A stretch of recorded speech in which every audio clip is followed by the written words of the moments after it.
actually worry when they're presented with non-sacral types that don't run energy in a way that they can be busy all the time and they're just going to burn out. And we start judging them quite young.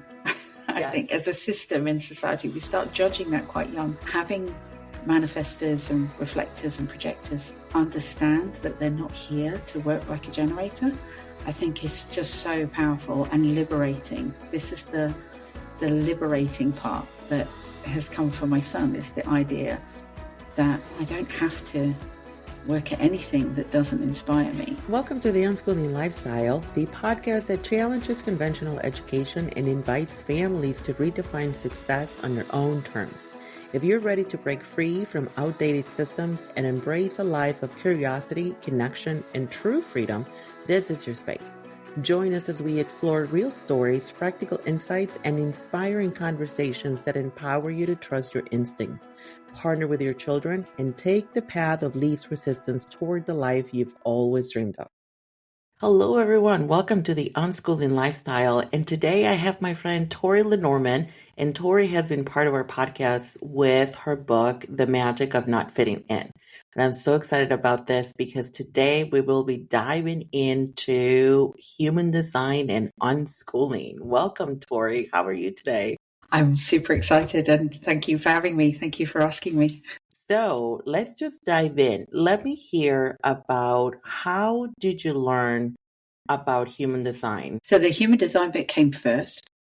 Okay. So my son was diagnosed, and that was when I was really, really struggling. And I was struggling particularly with the language around autism and neurodivergence, the medical language and the school language. I found incredibly unhelpful in describing the little guy that I had in front of me, the little human being I had in front of me who was trying to make sense of the world around him. And I was trying to explain how this world was working.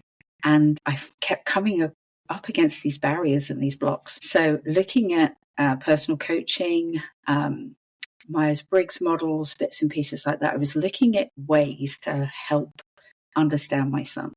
Yeah. I was in a spiritual class. I'm talking about the wholeness of a human being when I fell down the rabbit hole of human design. And I literally found a type in my son that was kinder and more helpful in understanding this manifestor repelling aura that I was struggling to communicate with. And once I understood that, I was able to unpick it a little bit more and find the ways to connect.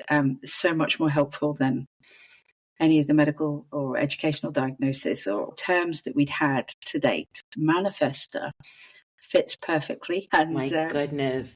I understood. And as a manifesting generator myself, I could connect with aspects of it. And I used those aspects to connect with my son and not the logic side of my aspects. This is very etheric. So I thought, we found an answer. So I was using it for communication and connection. And it's just morphing over the last sort of 5-6 years that we've been home educating.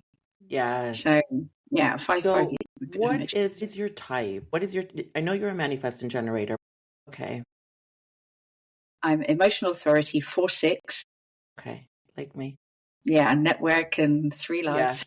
Huge.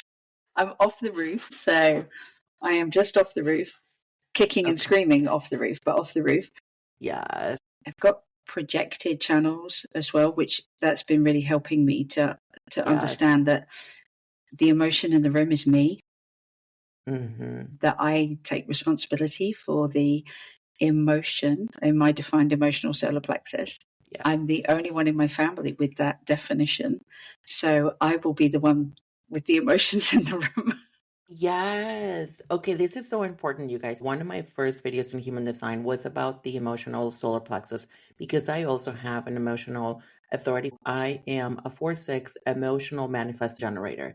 My husband also has an emotional authority, but I feel that his way of being is more of sacral. I don't see the emotional ways as much, but boy, you see mine.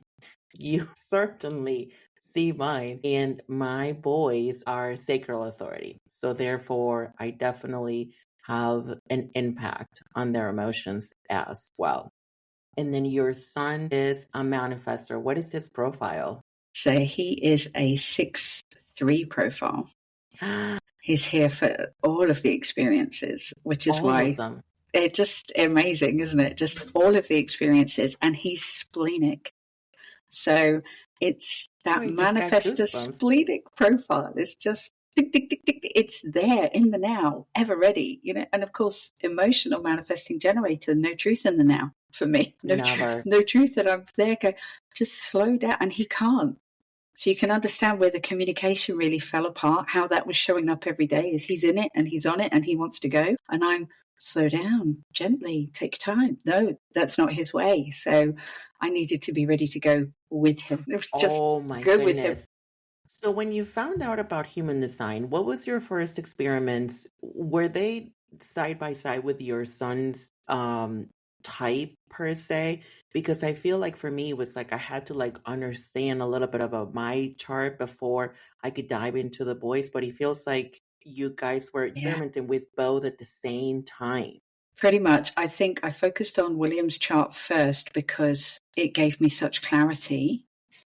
I could see so much of my son that up until the age of about 6 or 7, he'd been this anomaly for all the people around him, myself a little included, going, why doesn't this work? Why can't I get through? Why? So I think because I found so much clarity about his presentation at that point, I knew I could do better.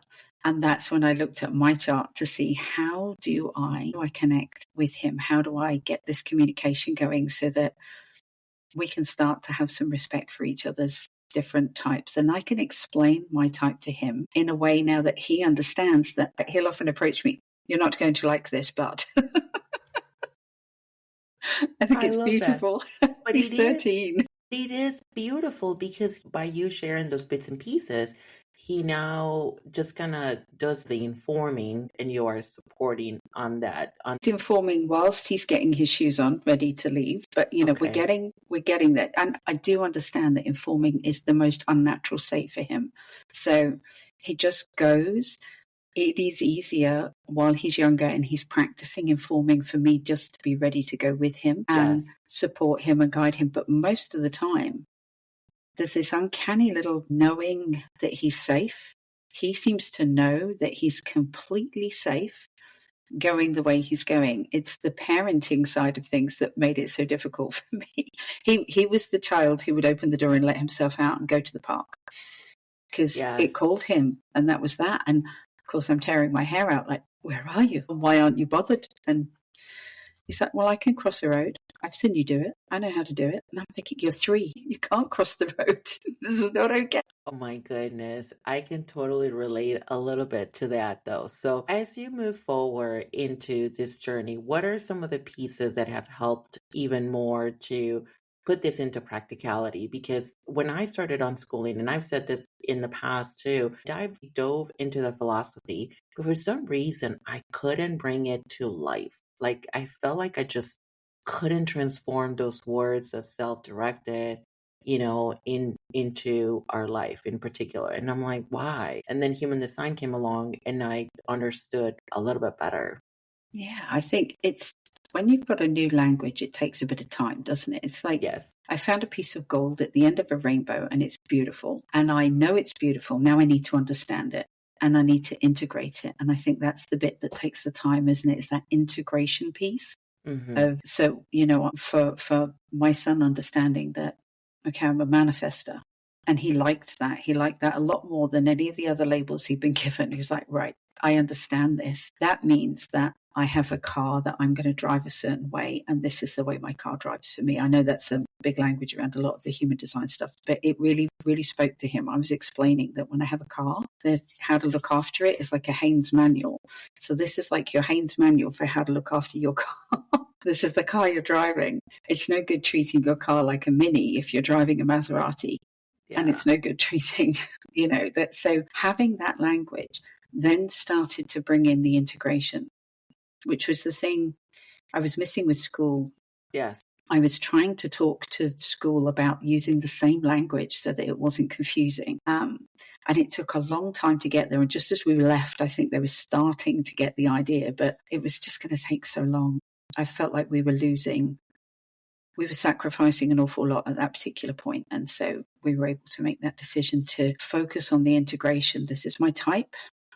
It's not everything about me, but it tells me how my car runs. And my strategy and my authority help me take the time to make decisions and help me understand that my son needs to make his in the moment immediately, and that this is the flow.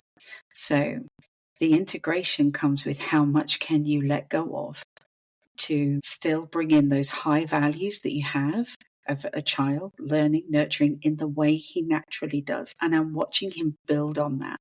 That's the thing, is after sort of 4 or 5 years, I'm now watching him build on top of that strategy and authority but it's always coming back to that, isn't it? This is my strategy. This is my authority. I make decisions quickly, but I'm here for the experiences. So not every decision is going to be, yay. Some of it's going to be a learning experience, but it's not wrong. It's just learning.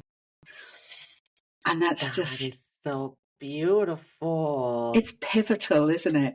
For a child who's grown up thinking that writing is wrong and reading this way is wrong and reading out loud is wrong. He's got all these wrong things to suddenly go, you could see the penny really drop that there's no wrong here.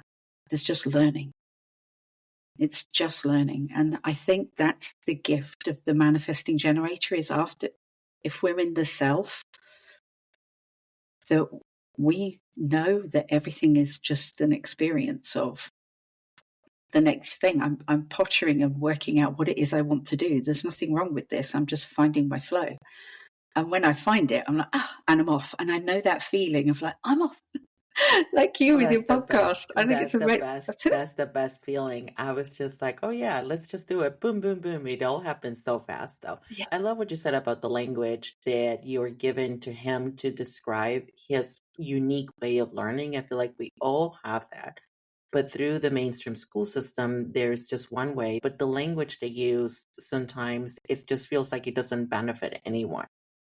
Yeah, I hear you completely. I think there are many, you've obviously got all the types, and there will be even the masking types, unmasking the not self.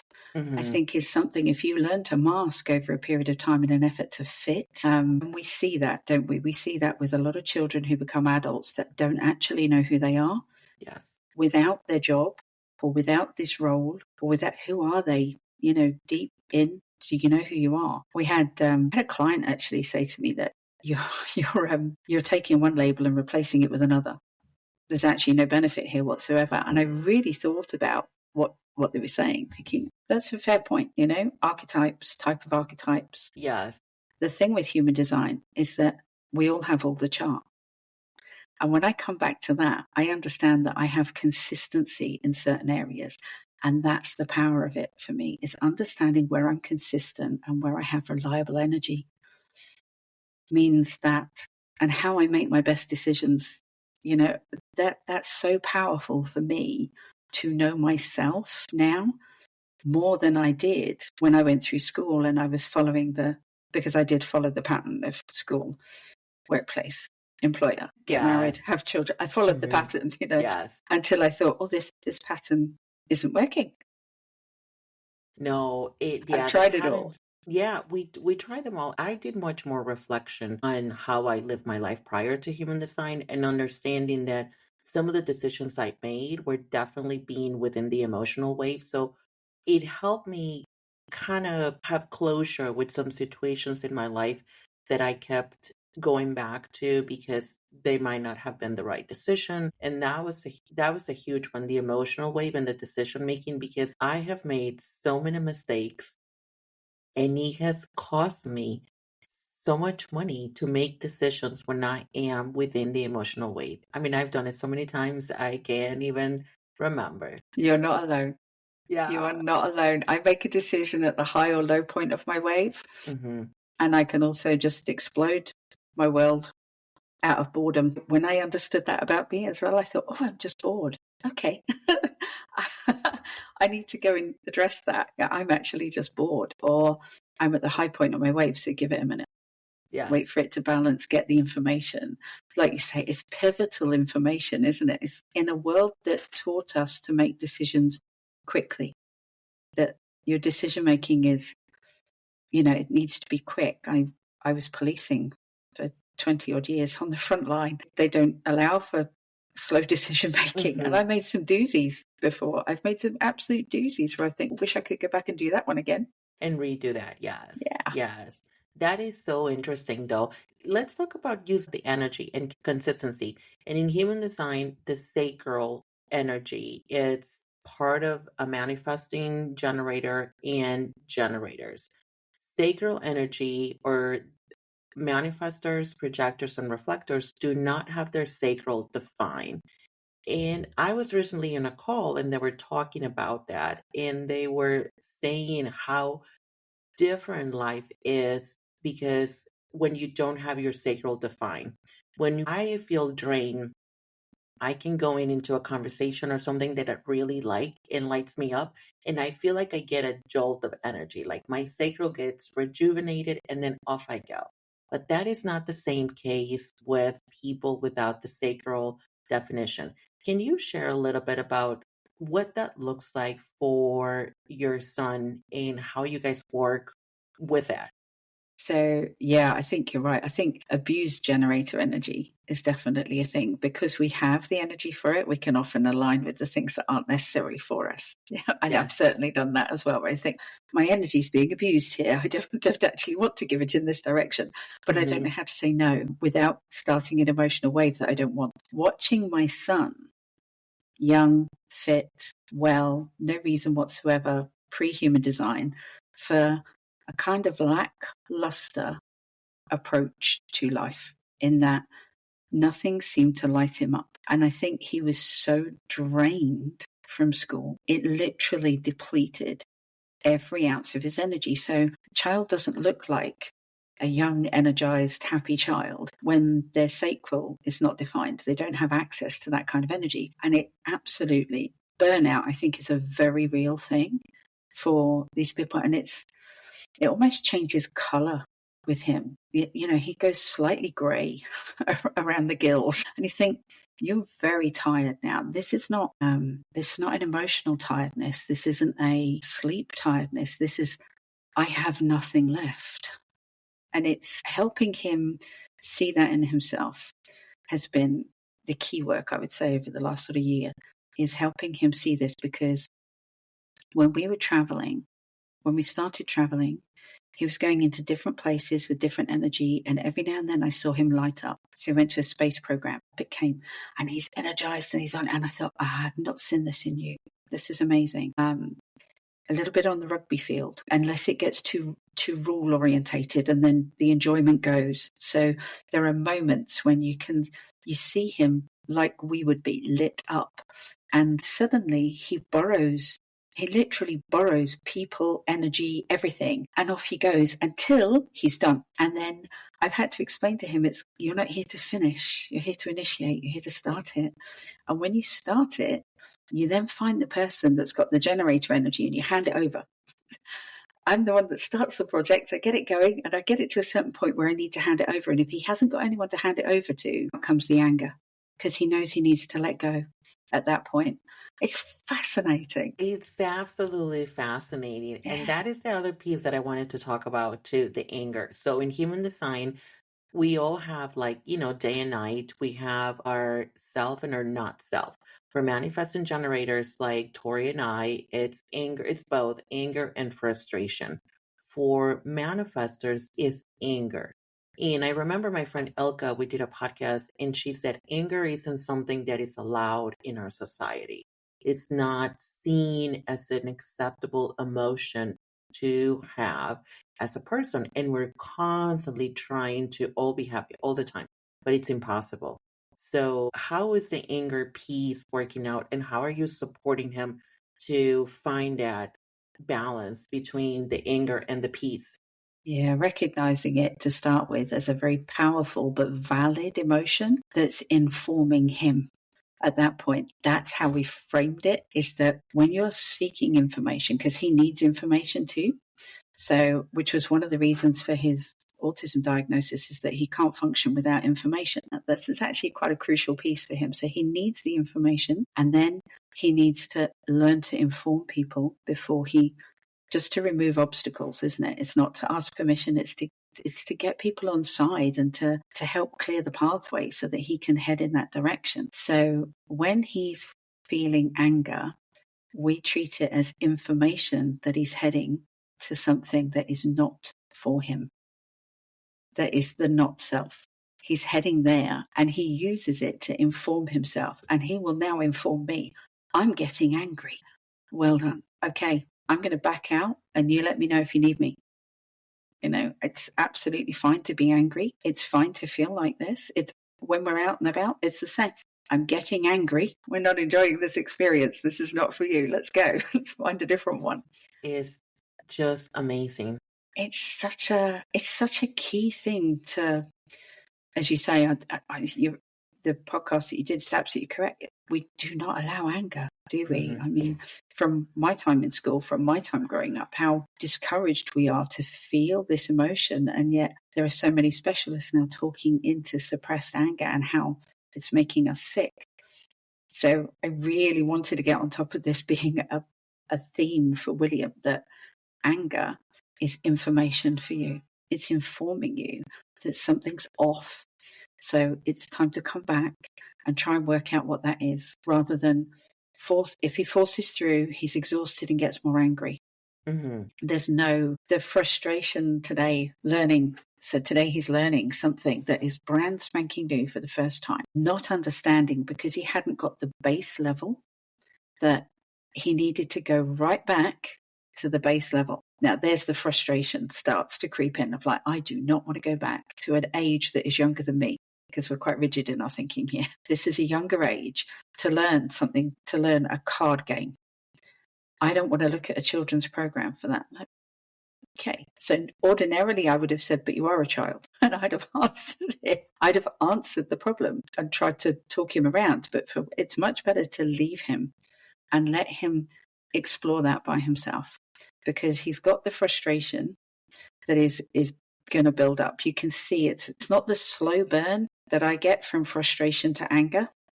His is quite a quick burn.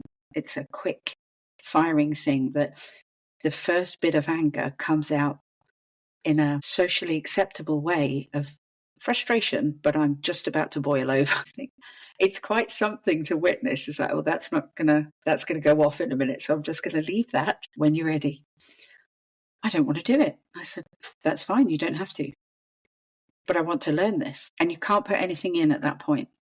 You just, because what you're doing is fanning the flames. I love that. So I love all this analogies about the fire and the flames, though, because it's so fascinating to see that at play and then to hold space for him. Whereas I feel like in the traditional models of parenting, and even it wasn't really about helping my child find the root of where their emotions and feelings or frustration or anger was coming from, but rather it was about the current situation of where I was at as a parent.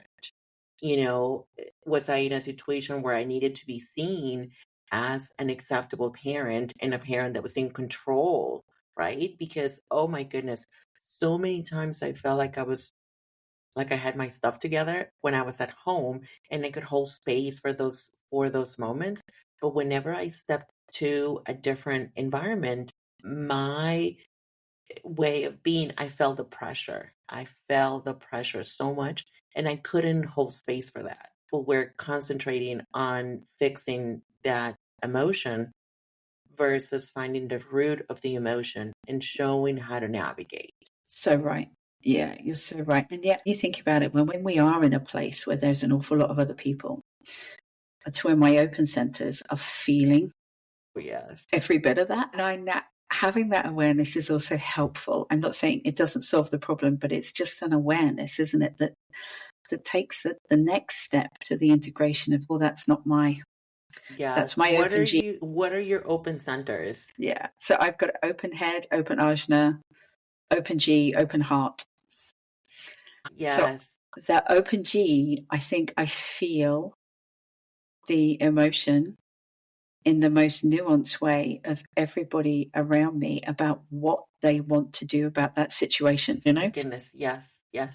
So when your child is kicking off and you're not projecting strong parent, because you can feel this person wants strong parent. You're like, I'm being so strong because I'm not only holding him, I'm holding you. Yes. Okay. I'm holding your anger as well. And I can see you're angry, but your anger meets his anger. I don't fancy either one of you. Chances here, it's not good. Yeah, it's not good. So the open centers in human design, when you get your chart, if you're brand new to human design, you'll see some of the shapes are shaded and some will be white. The ones that are white are the ones that Tori and I are saying that are open. And in those centers, so I just got goosebumps. In those centers, when we are around other people, we receive information from other people and then we amplify it, right? So I also have an open head, which is about ideas, inspiration, and I don't have open ashna. I have that defined. I don't know that I handle any other openness. So between being a manifesting generator, which is multi-passionate, and the open G with a pivoting, I don't know. What is your experiment with those pieces? Firstly, I'm just going to hug you because, yeah, I feel that. That's quite something, isn't it? It's really quite something. I feel like the key takeaway for that open center that you just spoke into is the fact that when I'm feeling someone, I'm trying to remind myself that I'm amplifying. So I'm probably feeling it so much more than they actually mean it. Just like my emotional solar plexus is sending stuff out and my boys are amplifying. And I think, God, where did you get that? Because I didn't mean it like that. And I'm like, oh, yeah, you're amplifying. Mm-hmm. And I need to take responsibility for the emotion that I'm putting out here. It's the same in the G. If somebody's got a defined, really high sense of self and I can feel all of that, I have to remind myself that I'm amplifying at that point, that they're probably not intentionally projecting this in the way that I'm receiving it. But like I think the open G makes me a bit of a chameleon. Do you feel that? It's like sometimes you can turn it on for exactly what that person needs at that particular moment. And my husband said that this is why you do the talking, because you seem to be able to pick up on something that they need to hear at that point and you can deliver it. So whether that's the open ajna and that, I don't know, but it's the combination of all of it seems to be, I know what you need to hear. So to the angry dad that wants to get involved because my son's getting angry and I'm feeling all the angry and that I can feel what he wants to do, that he's going to take over like the controlling parent I should be. So I'm going to turn to him and say, I appreciate this is really frustrating, but I just need you to know that I've got it. We work very special techniques with him. And then I shut him out. Yes, I love that. And it's a new bit of work. When we had this moment, when my boys were a little younger, I didn't have the tools to say. So all I felt was all of that pressure. Let me see if I can share my screen. So we'll see. Can you see that, Tori? And yeah, that's amazing. This is my chart. For those of you that are in the video version of our call, I have the open head, the G center, and the ego, the will center. And when I was in those moments, I felt this a lot. And I couldn't really say the words to do that. But what I do now, because I work in aviation, and I could say the moments that I remember the most was being at the airport and having the difficulty because I had all of that extra energy from the airport. I was under pressure to act like I had it all together. But what I do now is I tell my parents that come on the plane, I'm like, please worry about your kiddo and not worry about anyone else. By doing that, I'm just sharing what they need to hear in that moment to be able to move through the day and the difficulty of feeling all this emotions. But that's amazing. Again, are you feeling that from those parents that actually they need to hear this? They need to hear that this is okay and you know it. And you're going to be supporting them through this process. I think that's so beautiful. I really do. I'd love to have permission like that from somebody. I would feel so much better. I know. It was just really It's really interesting though. So these are the centers, they're all of mine here, like Tori said, these are defined. So this is where my consistent energy lies. I don't Right. know. What is your experience with the open ashna here? I am a definite free thinker. Okay. I am open to hearing thoughts, feelings, no matter how what, and then I decide if they resonate with me or not. I have to remember to push those through my strategy and authority, because I can get really excited about some people's thoughts and ideas and think, that's the way, that's incredible. And of course, I'm Yes. amplifying it as well. And then I can go back and find out that actually it's nowhere near as far down the line as they think it is. And so I have to constantly check in with these centers. But as a tool, Yes. I think there are pros and cons, aren't they? I'm here to be wise about what thoughts are mine and what thoughts are Mm-hmm. probably somebody else's, and being able to mulch, I think, in this area is kind of great. If I can mulch, if I can just let them be there and understand it's a toolkit, not it's not the place I make my decisions from, and Yes. that relieves a lot of the pressure as well. I think I love the spirit of it all, the connectivity, the fact that sometimes I can hear someone thinking. I don't know if that's my G or my open ajna, but sometimes it's probably a combination of the two. Is that Combination, yeah. I don't know if I'm picking up on, my husband's always said you seem to read body language really, really well. And I think that's where he's comfortable, is that you're reading nuances in body language that I don't know are there, but I think it's a slightly different level. I think it's that whole neutrino thing of I'm picking up on it, and it just gets to flood in at that particular point. You think, okay, I just need to trust that and understand that it's not mine. That's the first thing, is it's not mine. I love that so much, though, especially because it sounds like it allowed you to slow down to experiment with the different pieces and integrate all of that and find the wisdom through it all as you're moving off the roof. How many years have you been off the roof right now? I think I'm just coming up for my second year. Okay. Really didn't want to come off the first time. They said, "Oh, you've had your Chiron return. You're off the roof." I'm like, no, No, I'm not feeling no, it at no, all. I'm I'm going not to call going it anywhere. the whole no. I just really don't. Yeah, it didn't feel. I did not feel ready to be off the roof. I just crafted Oh, this beautiful, peaceful, that self theme of that peace and satisfaction. I just crafted that, and I thought, I don't want to go out there and get lost again. And that slow down bit, I just managed to embrace it. I just got to the yes. point of it's something I've never known how to do.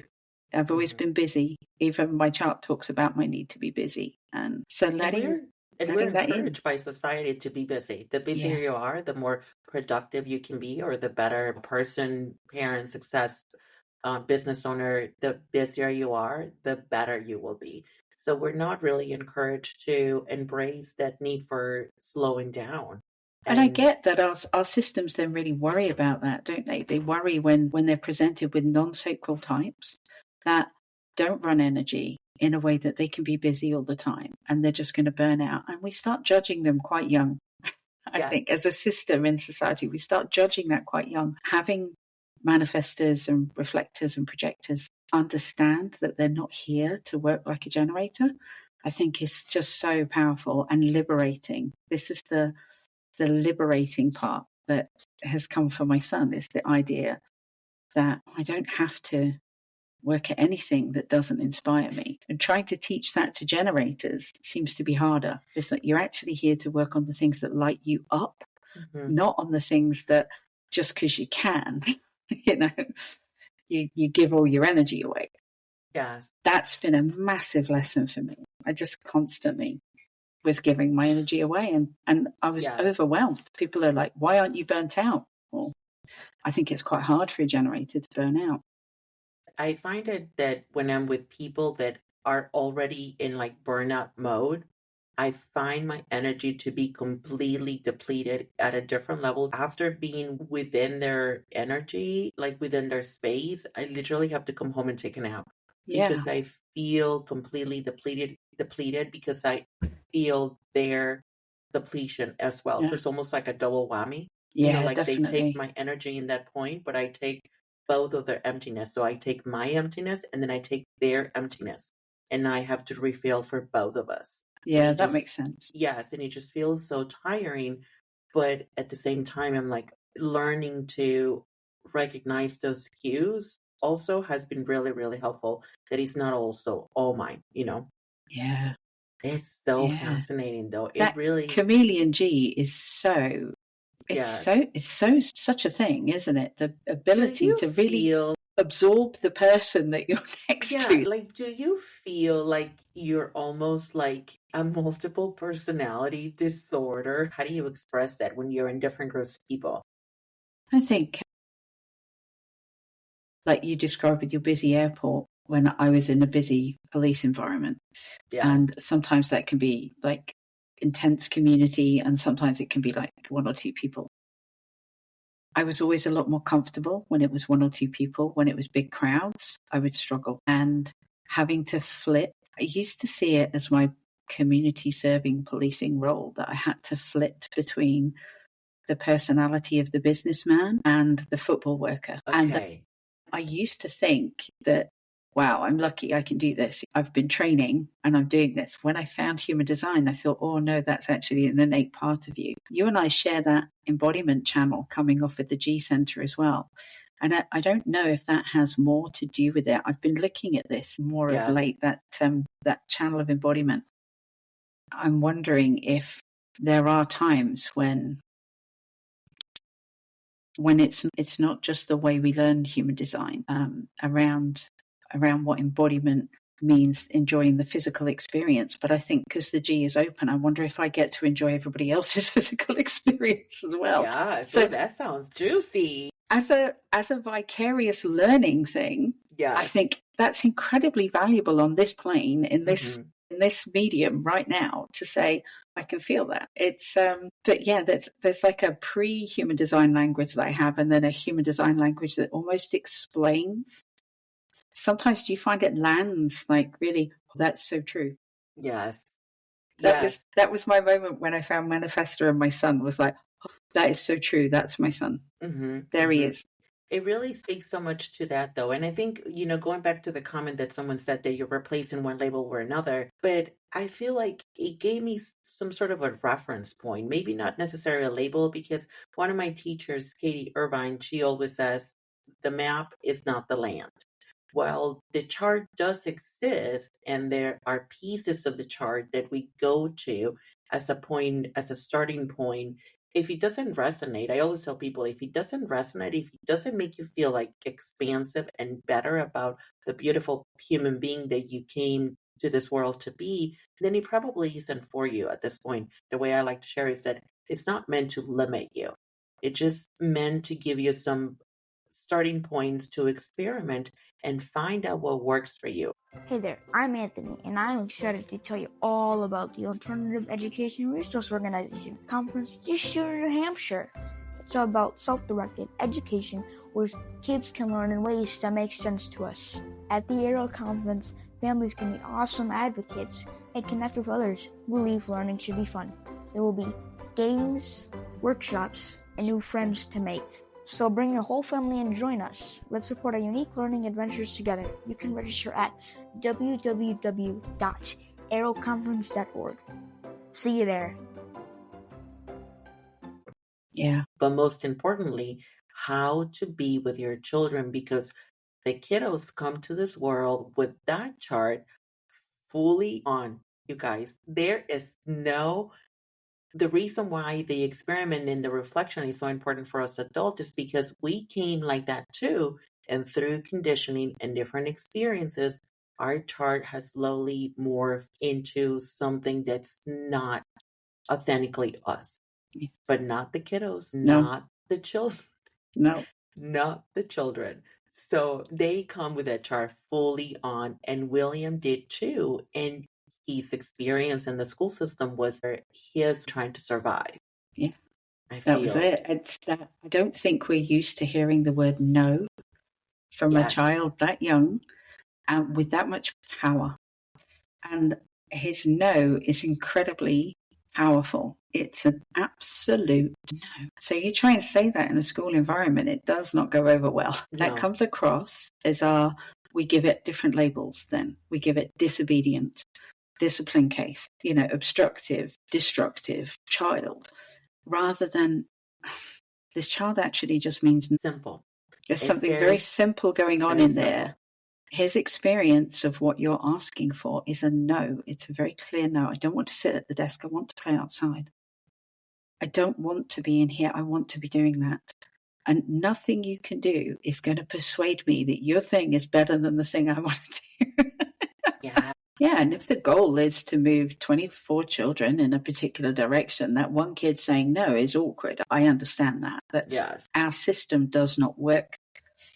The way our system has always worked does not work with children that are in their power of no.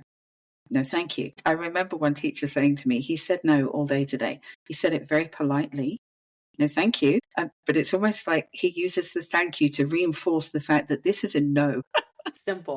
Simple people. It is it's a no. No, thank you. Can you receive it better now? And I'm thinking, would that make you feel better? Yes. Would that make you feel better if I say no, thank you? Mm-hmm. But it's still a no. I thought it's just a fabulous moment of understanding how strong that is to be able to, at such a young age, to be able to say no in that way. And I wasn't invested in helping turn that no into a yes, not because I didn't believe that he should be able to hear somebody else's point of view and take it on board or anything else, but I just felt it was going to come later. It wasn't going to be then. He knew exactly what he needed at that point, and I couldn't understand. I could understand a system's resistance to it, but I couldn't understand individual resistance to it. I was like, it doesn't actually have to be yes. It can be no right now. And there are times when we really need to encourage our children to be able to say no. And maybe it's quite important that they learn this as well, So there's for me, when you were saying again about the swapping the label, that was quite impactful for me. It's not something I considered until she mentioned it. And I'm grateful that she did, because it gave me a chance to really think about it and really, really feel what was right about this for me, which was it's working. It's actually working for him. It's working for us. And he has a deeper knowing about himself without judgment. So maybe if it is a label, it's a supportive label. Maybe we should look at what things are supportive and what things are unkind or destructive. I think we label most things, I have my coffee and my tea and my cacao labeled in the cupboard, so I don't get lost along the way. Yeah. So maybe label isn't the problem, but maybe it is the way how we use the label. Yeah. And how we apply those labels. Oh my goodness, there is so much wisdom. You are totally flying with colors with this off the roof phase, because it is, as long as it's working, and that is often the struggle that we have. We know the system isn't working for our children, for yourself, and yet we continue to go into the same direction. And I think you said this in our first podcast. Isn't that the definition of insanity, trying to do the same thing and expecting a different result, right? Absolutely. So, yes, and this is the experiment that we have been on since finding human design. And I don't know, that's the way I like to share most of the work, because it's what really, like Tori said, it's working for us too. And it can work for you too if you want to go dive deep into the experiment. Did it help you go through some of the peeling the layers of conditioning that you had from your own childhood and school experience? Can you share maybe some pieces of that? Yeah, certainly. Understanding that I'm an emotional decision maker, giving myself permission to be emotional. Yeah. I mean, from an emotional person to another emotional person, that is power right there. Yes. I make decisions based on how I feel about it over time, not what logic dictates. And of late, the last few years, you would not have said it was logical for me to leave a career.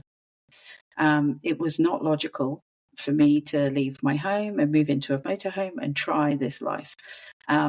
Logic would have dictated that I got another few experts on board, and I tried and tried and tried, and I kept. I mean, that's what we say logic is, but like you said, for me, it's the definition of madness as well. It's like, how much are you going to try to get this square peg to fit in a round hole? It just doesn't work.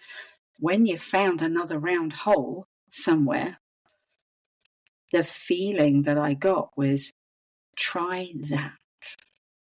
Try that. If you're going to try anything, try something that's genuinely supportive, different, encouraging, that's got a nice feeling to it, rather than a feeling, squish him in the box feeling. That does not feel good to me. That does not feel good. So emotionally, I can trust that. I can trust that my feelings are trying to guide me to a better decision. So it didn't make any logical sense to give up my salary. It didn't make any sense by my old paradigm, the way I would have previously made decisions. But I remember pleading with my husband and saying, and he's sacral. Okay. I said, I don't feel good about this. Do you feel good about it? And he just instantly, no, I don't know. We need to do something that feels good. Good. Yes. We'll do this. So the other thing with us is learning to ask the right questions, isn't it? It's that I need time to feel, and he needs closed questions to that sacral. For that sacral to respond. Yes, for sure. That and is so powerful. It's spot on. If we need a decision in the moment, it's going to be his sacral. It's not going to be my feeling. Yes, most definitely. My two boys are sacral authority. I asked them, where do you guys want to eat? Do you want this or that? And they automatically know. It's so beautiful to foster that ability to respond to that and then follow their sacral response. There are times when you can shortcut the system by using all the tools in your box, which happen to be your family, who've got a different authority to work the problem. Oh my God, yeah. You cannot trust me. We have some big decisions coming for us, and it's a process, right? It's a process that we both have to express how we feel, how it is, kind of sleep on it. What are the potential outcomes if you go left versus going right? It's just a good process to go through. And going to what you're saying about making life hard, I don't believe life should be hard. We're being told that it's supposed to be, that if it's not hard, it's not good. I think about that. I'm like, is this too easy, or should I be feeling differently about some of the things that we now do? I'm like, I feel the envy when I talk about ease, not easy, but aligning with ease. Yes. Now, those are two very different pieces. Absolutely. It hasn't been easy. Because it's not easy to hold the space of that angry dad and the angry child, It's not easy to hold that space between the chap on the plane that just wants to intervene because you're not in control and because of all the judgment. None of this is easy. But you know that there's an ease here in me allowing the space for my child to find his way. And there's some vicarious, information that will sweep over there later. That, hopefully will just ripple its way over there to go, well, the kid did it himself. I'm like, yeah, he did. He got there. He just needed a bit of space to get there. And sometimes it's a lot of space and sometimes it's less space. Sometimes he blows me away with how quickly he's like, oh, hang on, that's me. I think, that's brilliant. You got there before me. Well done. It's that quick channel, isn't it? 34. 20, up 34, to the 3. yeah. Yeah. Yeah. We both have it. We're too quick. Yes, I have it too, and it's definitely very quick with a lot of force. It's very powerful. But I love what you said, and I like to just reiterate this. It hasn't been easy. It's just nowadays, after being through the experiment of the charts and different pieces, there is an ease to it because I don't have to. We went for a bike ride yesterday. And I asked my son, do you want to wear a shirt? Do you want to wear shoes? And he said no and no. And at that point, the ease part of it was just like, okay, let's go. It's okay. We're just going to go like that. The harder part would have been to push for something that he knew he didn't need, or for me to keep saying, I know you need this, or put this on, please. I'm like, I have done that in the past and it just doesn't work. So off we went on a bike ride with just shorts. And he later on coming back, he actually went onto the grass a little bit and he fell off the bike. And there was a lot of there was a lot of scrapes, like the blood. But in that moment, there was the lesson for him. To be risk averse and experiential learning averse now, don't we? Yeah. Like you, a similar kind of thing. Mine's a teenager now, doesn't want to wear a coat going out. I'm cool, whatever the reason for not wearing a coat. We're in Scotland, it doesn't do brilliantly warm here. Yes. But our home is lovely and warm. When he steps outside, he's dressed for this temperature in here, but not the temperature that's outside. And now I don't argue about the coat anymore or the layers or anything else. I let him step out and come back because he's working it out for himself. And one day the penny will either drop that I keep having to come back and get my coat. Maybe I'll just take it with me. If I don't need it, I'll leave it in the car, or I'll just tie it around my waist or something. But he needs to discover it for himself. That whole 6-3 thing is definitely about that. I'm here to get I'm not here to have the lessons for him. I'm having my own. Yeah. Oh my God. Yes, please. I mean, we cannot have any more lessons for people, please. We are having our own experiences here. We cannot be, having the lessons for them. And it's true, because none of the lessons you can choose to do that for them, but they really have to experience and learn that. So my son we had a great conversation about blood, blisters, bandages. We cleaned the wound. It was a whole experience, and we processed all of that. And from that, he's been saying that he wants to be a doctor and whatever. So some of those pieces we wouldn't have had if I had pushed for shoes and a shirt. Yes. And we probably wouldn't even have gone on the bike ride if I had pushed for that, because he probably would have gotten frustrated and said, I don't want to do it anymore. Yeah, exactly. That's it. You push them into the not self, can't you, by not allowing them to experiment. Yes, I get it. I get that, you and I have both come up through parenting in a time where there's a lot of judgment for us as parents. And that's hard. I felt that, people were looking at me like, why doesn't he have a shirt? They're so happy to judge without any reference or frame of reference. There's a lot of judgment out there for us. And it can be really heavy sometimes to hold that that will exhaust me.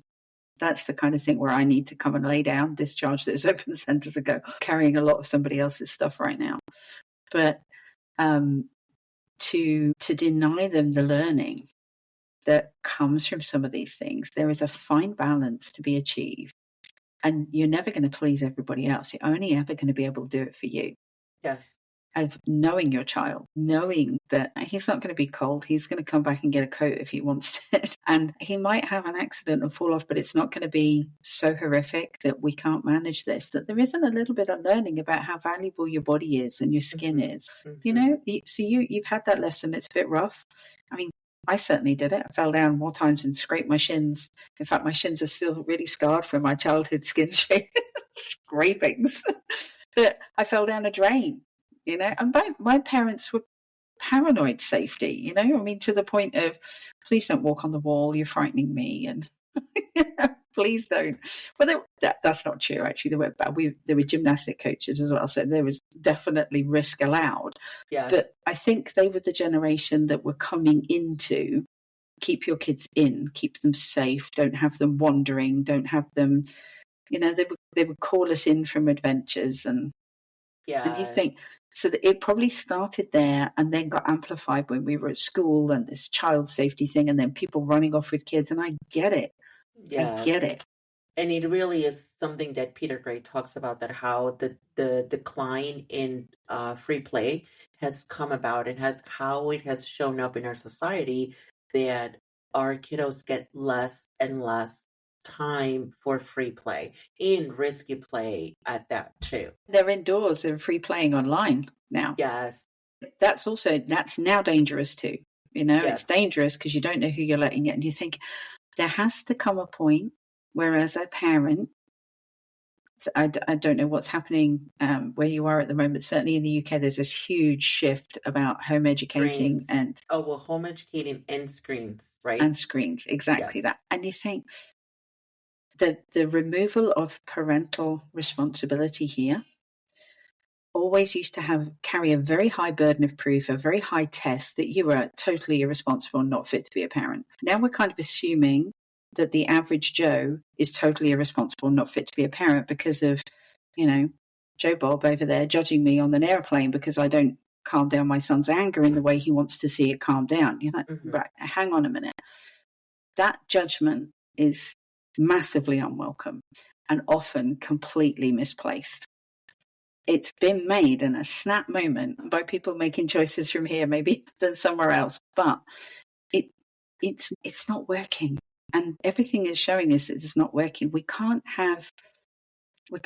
complain that children are frightened, scared, and staying in and not going out and not having adventures if we're the ones that denied them the adventure.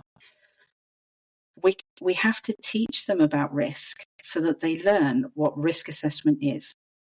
And that I said to my son, there's a massive difference between a calculated risk that may go wrong and you accept full responsibility for, and an out-and-out gamble. All on red is probably, that's an all-out gamble. Calculated risk. Yes. I might take my jacket. I might not.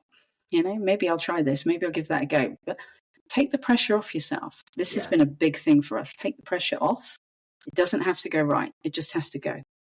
It just has to go. It just really do it anyhow. My goodness. Yeah, that is some of the pressure that I took off of myself when releasing projects that I'm no longer excited about or something that I want to start.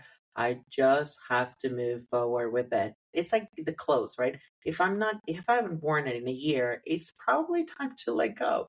So, but nowadays I no longer feel pressure on having to have all the things, keep all the platforms. It's just not worth it because your time and energy is precious, right? So, but speaking of pressure, I know you've used Cacao quite a bit. It's part of your daily routine.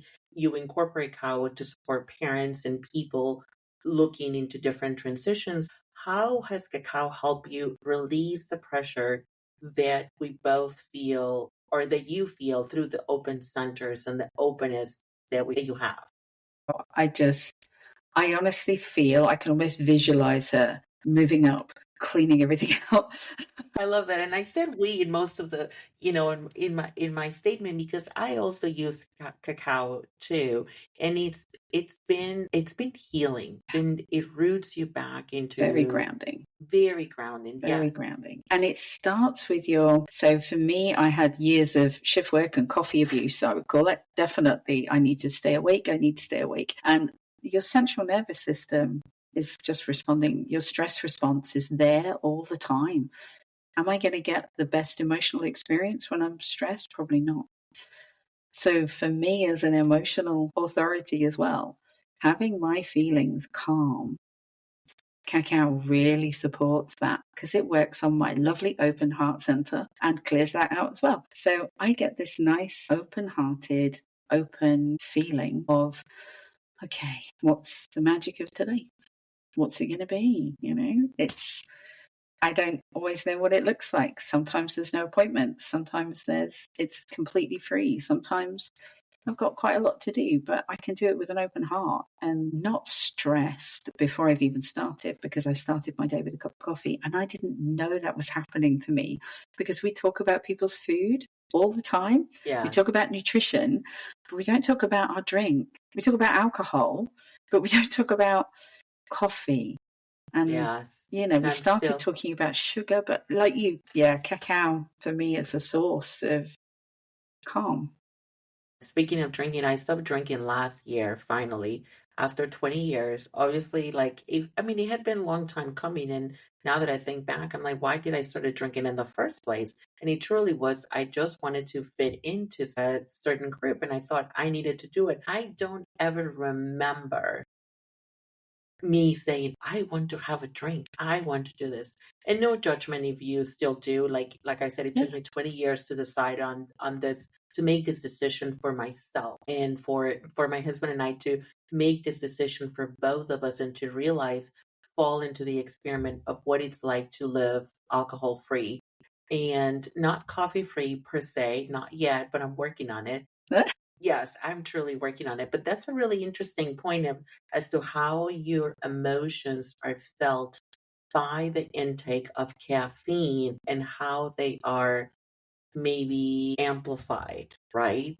Yeah, because it's coffee, like sugar, has a spike and crash. Cacao is a slow release. So theobromine works different to caffeine in that it gives you that focus and energy, but it's a slow release. And caffeine does this, need more. This, need more. And I love the visual. I love the visual. No, I love that because that is actually, I'm a visual learner. Like I'm like, okay, I am going to think about that next time I start to drink coffee. But I personally love the taste of it. Actually, like I don't necessarily need it for energy. I don't use it for energy. Like that's not my way of thinking. But I just love the taste of it, though. I love the smell and the taste of coffee. I love it. And it's been such a big part of my life for so long that finding the replacements have also been key for me. So I have a product called Whole Earth, which is barley and chicory, no caffeine, but it smells like coffee and it doesn't taste a million miles south of coffee, especially as I haven't had it for a while. So you can get that and you can substitute in and out of there. You can make your cacao and mocha with that and you're not mixing the two. I love that. Cacao mocha.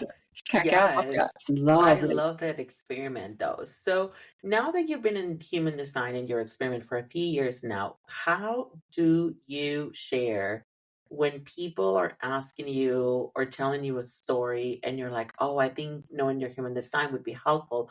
How do you introduce human design to a person?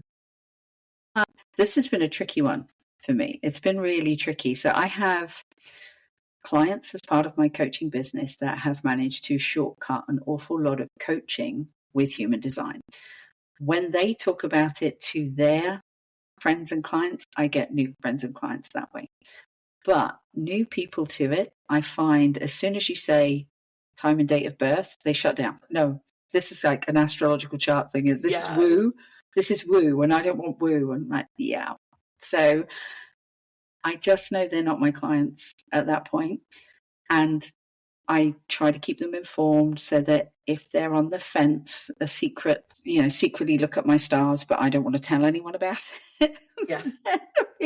I mean, please come out of the closet.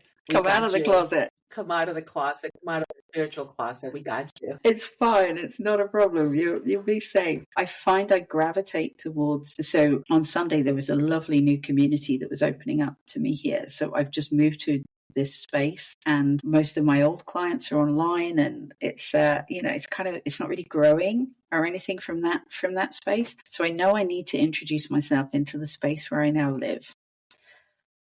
Although I do believe the world is a lot smaller than that. Anyhow, see that open ajna there? Did you see that? Yeah, and that's perfect. That's perfect because we're here for all of it. I mean, totally. I mean, you're seeing magic in the making here, peeps. Like this is just so beautiful. This is how it works, you know. And but there's no it's just how it works. It's just how it shows up. But there was an astrology business group that was starting, and they were about energy. They wanted energy workers, and I thought I qualify. I'm going over there. So I jumped in with both feet, said hello, and met 3 new beautiful souls who are all doing their own kind of energy work. And I think, as you say, you come back to that design. I'm not the role model. I just hold that space and trust that who's coming in, that's for me. When I try to put it out, it doesn't work. It just doesn't work. So I could put a lot of energy into getting this right and getting it out and everything. I'm like, no, I just put it there and anybody who's for me will come. And, that doesn't fit our current business models. There are times more times than not, I'm very grateful that I'm not financially dependent on it. Because that would be a totally different thing. I can understand the pressure to force at that point. So I understand where it comes from, but I'm trying really hard not to do that, because I know I just spend energy that it goes nowhere. I think it was one of our teachers, Karen Curry Parker, was talking about the first time she did a talk about human design. She booked this room and set this stuff up and everything, and nobody came. Nobody came. Yes, nobody came. She had to wait until somebody asked her about it, and I thought there was a deep truth that hit me at that point. It's like, you know what, you're not everybody's cup of tea. And you might just not be the cup of tea now. Maybe you're the cup of tea later. Maybe you're never the cup of tea. But you need to be okay with it.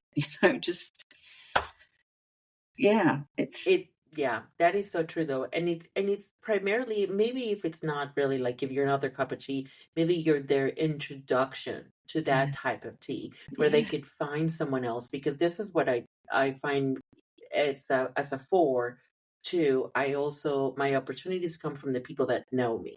The people that know the work and know how your way of being, what you have to share, what you have experienced. So maybe I'm not the one, but I can totally will support you if I think of someone that could be for you. Yeah, I love that. Like you, I'm the 4, and my network is important, but my work is coming from that, so it's the person that was curious, and it ripples from there.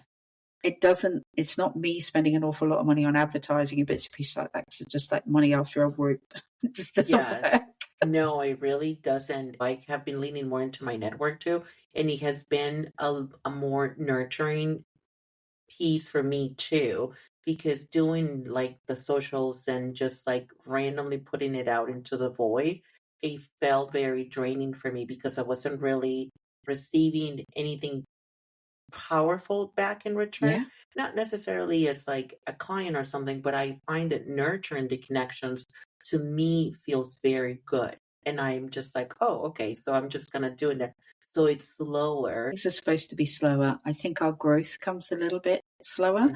And you've chosen an incredible platform to showcase yourself that really plays to your design. And when I met you and I saw it, I thought, oh, that's just so perfect. That resonates so much. And it was, podcasting has been a really powerful journey, because just like you too, you have projected channels, and I also have projected channels. And what that means is that most of the communication, the sharing, the wisdom that we have to share has to be invited.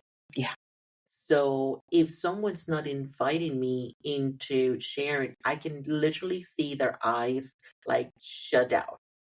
Yes, there's like this blank stare. And I love to share about unschooling, about human design, about, real estate or career in aviation. I love those topics, but mostly unschooling and human design, but I see the blank stare sometimes. Yeah, it is. It's so powerful, isn't it, to understand that you need to be seen for your magic, for who you are, to be able to share it. I mean, somebody was saying to me the other day, how's the book doing? How's the book sales doing? I'm like, yeah, we're fine.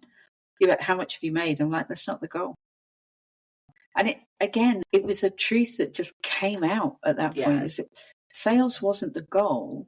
Sharing the story was the goal. Yes. The goal is that nobody feels alone in that kind of situation again. Yes.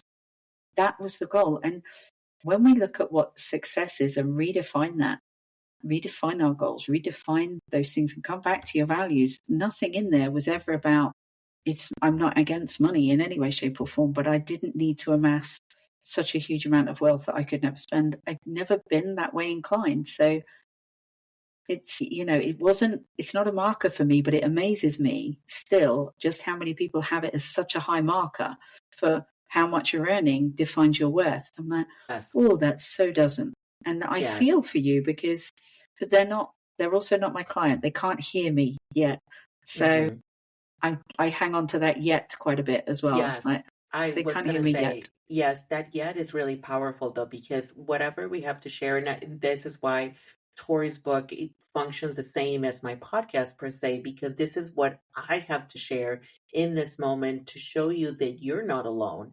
And it's really up to you whether you invite either the podcast or the book into your life to maybe take something from those pieces. And that's okay. If it resonates, that's great. If it doesn't, that's okay. But I think it is for both of us, it's important to share what we have been through and the learnings that we have had and how we have shifted from into that ease that Tori talks about.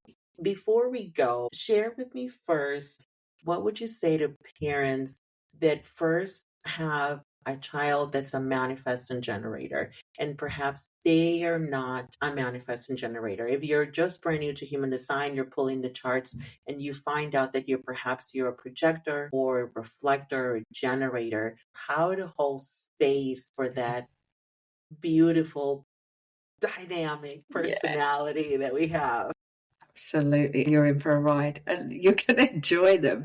They are here to try things, put it down, try things, put it down. They're here to do 3 things at once because that's right for them. And you're not doing anything wrong as a parent. This manifesting generator is a different type and if you can hold space for different types, you're great. You're doing great. I think I was allowed to quit. I didn't realize how powerful that was because it was quite a natural thing in my family, is that yes, there was encouragement, but there was always the respect for your sovereignty and your choice to quit. So I did gymnastics for an awful lot of years. My parents were both coaches. I had an accident. I did not want to get back up there. And I did I'm not frightened of it, but I'm not enjoying this anymore and I don't want to do it. And I was heard. It didn't matter that I'd been training for 7 or 8 years and loved it. When I wanted to quit, I was allowed to quit. And I think that's really important for manifesting generators because I've never held any guilt about stopping. When it's time, it's time. And your manifesting generators, they know this. They've taken everything they need from it and it's time to move on. That's right for them, isn't it? It's just so right for our type, I think, is that, I'm not quitting badminton after 6 years and I could be an Olympic champion and I should be being, and with the right amount of pushy parent, I would get there. It was, no, I'm done. Thanks very much. Yes. I'm finished. Yes. And not only you're done with it too, that sometimes you're done with that thing, you move on to something else, but that something else gives you something to come back to if that's the path. Yeah. And that is the ability to and to hold space for that moving from A to Z and then D and then G could help you come back to A and build something stronger on A. But because you got it all the way from the J or the K, I don't really know. But I can tell you we're like... And we ping off of so many things. And people say, well, where did you learn that? And I'm like, oh, yeah, sorry. I might take the lesson from over there and apply it over here. Yes. And kind of morph into whatever it is that you need, though. So I really love that, though. Thank you for that. Yeah. So now, what would you say to parents? And this is very important because manifestors are here to initiate us into a different way of living, into a different way of life. They are here to initiate. They are here to make you feel discomfort into the normal that we have been living for so long. So what would you say to parents, even for parents that are finding out that they themselves are manifestors, or perhaps they have a child that is a manifestor and they're just starting this journey to navigate this beautiful, beautiful energy that it's here to, all the energies are here to make an impact, but the manifestor, I feel like they do have a little bit of a tougher time because they are the most conditioned and not really allowed to express themselves fully when everyone else is calling for what they're here to do, I think. Yeah, no, I'm with you. I think they are the type that is here to start something. Understanding my son's energy, that manifestor energy, and then watching it over those years, there is such a huge difference between him trying to be a generator, which just depletes him body and soul. We're talking soul right now. It's like, I'm just not in here for this. And,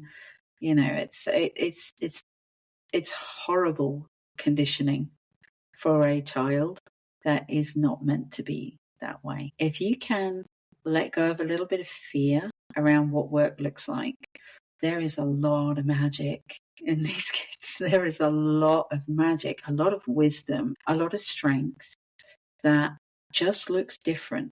It doesn't mean it almost has higher value for me because it's rarer, and it's got a lot of power behind it. So I think the manifestor type knows what they're here for. So kind of getting in the way of what they're here for can be really painful, and they know what they need. They know where they're going. They may not be able to articulate that. They may not be able to express it, and they certainly don't naturally inform. But that's not about you as the parent. That's about them learning their way. And if you can learn about the manifestor and hold them through that, you get a bond that is just special. That repelling aura, it's just to stop you persuading them to do the thing you want them to do. They're here to hold that, whatever that vision ends up being for them, they're here to hold that for themselves. And we're just not used to seeing that in children. We're not used to accepting that in children. So I'm not going to lie here and say that this has been easy, but aligning with him has produced that ease that we were talking about. And it's taken 5 years of experimenting and working it out and being really honest, not in the moment, normally quite a bit later, at the point where we can both hear each other. It doesn't have to be fixed there and then on the spot. Big mistakes on my part here. But when they can, I find the manifestor leads, they tend to come to you. It's quite self-centered as a type. And I know that my son will come to me when he needs me. And it's almost instantaneous then. You kind of need to be a little bit more flexible than maybe you would be, like the adults are talking, or none of that works. It's kind of good to say, I need a flexible life here, and what can I let go of that still feels good and feels comfortable whilst holding them in the sovereignty of who they are here to be, which is, can you imagine if you stop that magic that he's here to bring? What happens if I stop that? I got a good look at that in the book. What happened when I tried to squish him into a hole? And it was diabolical. It's not a mistake I'll be repeating. So if you're there, you're not the only one that made that mistake or anything else. So, it's very repairable, but it starts with coming back and respecting that they're a different type, finding out about that type. And then I think if you're the parent of the manifestor, it might be a bit easier than if you're the manifestor parent. Yeah, you got a lot of healing to do at that point because you've probably been conditioned to be a generator and you're not one. So I think that's the first bit of the healing that's going to happen there, is that I don't have to be this. It must be such an amazing journey, and I love to support people through it like you. I love to support people with information. They take what resonates and ditch the rest. It's fine. Please. This is the most powerful piece. If anything from all this podcasts are about to come out, whenever they present themselves and the opportunity, it is to only take what resonates. Yeah. We will put Tori's resources. What are you working on right now as far as supporting parents? So you say you got into this new space. Yeah. What else are you offering? What are your offers? So on the website, I'll take people through human design if they're interested, and I have family packages for people learning to communicate with each other. There's a school I think we spoke about before that I'm really excited about, and I'm hoping that there's another one in development that will pick up human design too as a way of helping them understand the student, because I do think the projector and the manifestor and the reflector, they look very, very different as an energy. Mm-hmm. They hold very, very different energy. And I don't think our society is conditioned for that. It's conditioned for the majority, the 70% generator types, absolutely. But even they're not working efficiently. Otherwise, our systems wouldn't be collapsing in the way they are. They're looking for what's different. And I think it's going to be the non-generator types that bring the initiation, the leadership, the pulse of the community to this, so that us generators can find what lights us up and we can start building it. I mean, there's my utopia. Yeah. Right there. Oh my God, please, I just need stuff to respond to. I could totally use leave the mental pressure in this endless well of ideas that are not meant for me. That is it. They're just not meant for me, though. So I really love this. So you have your website and your packages for families that are looking to just have better communication, and you take them through your process using different tools. So for those that aren't ready for the human design language, there's strategic intervention coaching, which is Okay. a different kind of coaching. But the human design clients I have, they always say, "Oh my gosh, this was so much faster." I'm like, I really get it. I'm like, yeah, it's. I do tell people this is kind of a shortcut. This is, if you would like to be in and out of this fairly quickly and dip in and out, the human design package allows you to dip in and out. The strategic intervention coaching relies on you doing it regularly and often and coming back in. And you think that's quite an expensive way to coach, for a client that's to be coached over that traditional kind of coaching model. I find that my human design clients need a lot less over that period of time. So they get a recording and they go away with their recording and their transcript, and they play it and they go back to it and they come back in, and then they can book a one-off session if they just want to come in, touch base, and like, I'm having trouble with this integration thing here. And we go back to the charts as the family to work out what could be coming up and how we problem solve these things. So that communication is a changing, morphing thing, isn't it, for families? So especially with our children growing. I'm in teenage communication right now. It has 2 syllables. I love it. Yes, I can relate with that for sure. Yes, I love this so much, though. So for anyone out there, if you are seeking a different way of transitioning into home education, or even if you are still in the mainstream education system, we have found that the language around human design can allows you to come back to yourself and really reconnect to what works for you. Maybe you're having some, I don't know, some doubts that you already know they're there, that have been there for a while. This is a way to explore them in a softer way, I would say. Yeah. I think as well, if you're looking at neurodivergence with a child, it's really, really, because this is it's a big topic, isn't it, at the moment? And I know that Karen Curry Parker's heading up some research around neurodivergence and the design types. Oh, I and love how that. it shows. Me too. I think it's fantastic. I can see the manifesting generator out of alignment easily being diagnosed with ADHD, because I could certainly Yeah, tick most some definitely. boxes there. I mean, without a I doubt. do think that there's a lot of value in checking it out if you have suspicion, concern as a teacher, as a parent around neurodivergence. If you think, your child's running different energy is our language. If you think that they're just a bit quirky or there's something not, you would just like friendlier language around it than a diagnosis. Even doctors are saying that their language is horrific around this. It really isn't kind. Yes. The language around, I remember when I had my son, I couldn't progress my dilation for birth. They were talking amongst themselves, and I heard them say a failed labor. And I'm like, oh my God, what is that? How did I do that? Yeah, I'm like, failed labor. Like, I felt terrible. So some of the language that we used around our traits, it's not as positive as it could be.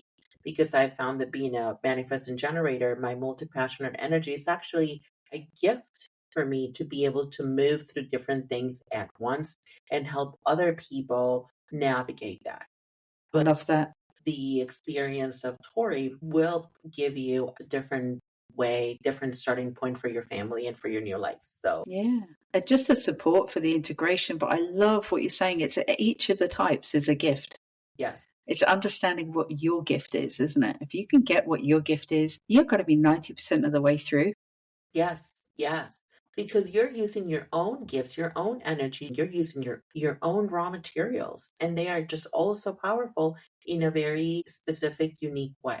So That's the once we ease. learn to develop our own raw materials into our own product, then that comes from within. So it just makes it so much easier. Yeah, that's the ease, isn't it? That is the ease, is you're Yes. working with your natural gifts. That doesn't mean Yes. you don't learn anything else. Of course you do. But you learn it from a place of your natural gifts. From a place, yes, from your own natural gifts. So thank you so much, Tori. What is the best way for people to contact you? Is it through your website? Website's great. There's a book appointment button for anybody who's curious. It's completely free. Just pop in and make an appointment, and we can work out what people need and how we go from there. The show notes will always have ways to contact each other. So Amazing. we'll have, how to contact Tori and how to contact myself. We both are in the space of just inspiring families to live differently, to live in partnership with their children, because like we both said, it hasn't been easy, but there is an ease now after doing all this work. We both have done human design. We both have done inner child healing in the past. We both have done emotional reflections on our emotional waves. So please just come and talk to us if you are even remotely curious. We love talking about this stuff. So Tori, thank you so much for being here. I really, really appreciate you. And as I said, you are just rocking this off the roof face, my friend. This was beautiful. Thank you so much. Oh, I know. You're amazing. I see you. I definitely see you. And thank you. Sincerely, thank you. Thank you so much. And for everyone out there, please remember that your time is precious. I hope you're making it count. See you later. Take care.